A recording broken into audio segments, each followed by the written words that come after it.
can beef up your character weapon stats or add an element like fire to burn your enemies with every sword slash. You can also spend your rupees to level up your characters, so if you want to experiment with a new character that isn't necessarily up to speed with the rest of your characters, but you don't want to grind up to level them up, you can actually just spend your rupees instead. You can also play through the adventure mode that has you play through a perfect recreation of the original Legend of Zelda map to unlock new fighting styles and weapons, only further adding diversity to the somewhat repetitive gameplay of the brawler. Now, as you would expect, Hyrule Warriors Legends on the 3DS is a graphically downgraded version of the Wii U title. Let's just get all the rough edges out of the way. The 3DS versions of Hyrule Warriors isn't so pretty. Not directly comparing it to the Wii version, but just as a 3DS game in general.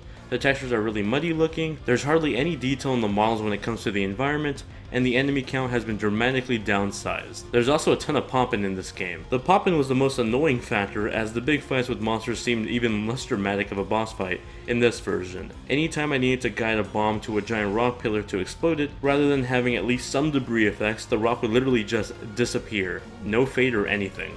The menu system looks incredibly blurry, which I can understand the low-res textures for something like the field with all the enemies on the field, but really, what's the excuse for the menu system? All the text, including the character picture models on the screen, just look really bad. With all that said, the gameplay is pretty solid, even sometimes better than the Wii U version. Surprisingly enough, Hyrule Warriors Legends on the new 3DS runs sometimes better than the Wii U version.